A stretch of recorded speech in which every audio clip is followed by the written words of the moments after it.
Today we are celebrating Argentina with sommelier Angela Aiello on this Malbec World Day. Yes. So tell us, what is Malbec World Day? Why do we celebrate today? I know, Malbec, an old world grape with a new world spirit. Okay.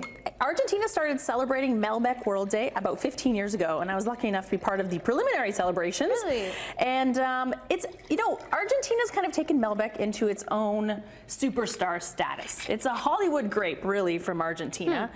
Although it does have a heritage background. It's originally from Bordeaux and was brought over to Argentina before phylloxera, which is a vine-eating louse which killed almost all the Malbec in France. Really? So Argentina has these sort of old heritage vines, which makes the grape also beautiful, but it has this old world spirit now with a new world taste. That's really interesting. So they brought it over to Argentina because it's like similar climate, or was that just the best place to grow it there? It was, everybody was kind of immigrating, from Europe over to South America. And so when the Italians came over, they brought all the vines with them. When the Spanish came over, they brought all the vines with them, and they brought over vines from France originally. Got it. Okay. So you have a whole bunch of different options. Yes. The Malbec array over here. Yes. So tell us a little bit about the grape itself. What is the flavor profile, everything like that? I love it. Okay, so we're tasting Norton right now, which was the very first brand to export Malbec out of Argentina, so in the 1970s.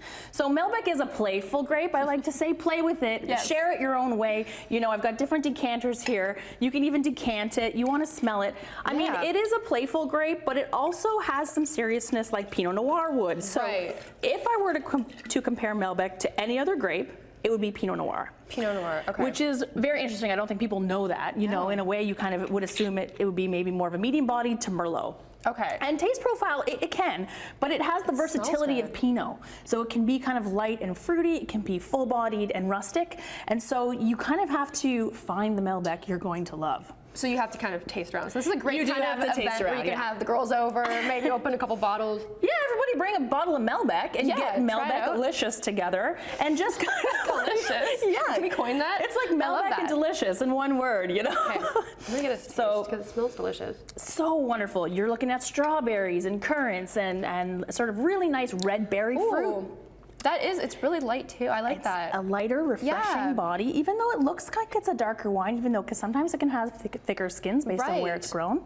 But it is kind of a very versatile wine in its taste profile, silky tannins. Okay. And that's what makes it so lovable and delicious. So if someone who, I typically would lean towards a Cabernet Sauvignon in the store. So if someone who was looking to maybe venture out of that grape, would this be a good fit? Absolutely. I think this is where you can go to really be a bit more playful with your pairings. They kind of can tone it down. So you can do, instead of kind of going to that protein heavy steak and kind of red meat way, you can pair the Malbec with a lot of vegetarian dishes, a lot of great fish you could even play with this in, because a lot of the Malbecs are actually not oaked. So you have more of that fruity style that you want to go with. So this is another wine from Donna Paula. It's from the Uco Valley. So Argentina is kind of this land of extremes, but you have the Andes Mountains, and all of these grapes are planted on high altitudes. So you have sun luminosity, you have the snowmelt of the Andes, you really have sort of the purity of fruit coming out of Argentina, which is just delicious. If you're looking for alternate grape varietals right now in the market, Malbec is the way to go. Sounds great. And that sounds like just like a great, I guess, environment for these grapes to grow and to flourish and then be able to be harvested for wines like this. The vines are happy. I mean, Argentina's been growing grapes for a really long time. And you poured this one, so we tried those ones. Now, what's the flavor? Is this a complete different flavor profile? So this to me has, so this is from the Uco Valley. A lot of the other wines are from Mendoza. So you do want to find maybe sub-appellation or single vineyard wines that you can find, and you can look on the label. So this wine to me, when you smell it, has a bit more floral to it. It does. It has violets that kind of hits you in the nose. So you have a little bit more higher altitude. You've got these wines that are literally in the foothills of the Andes.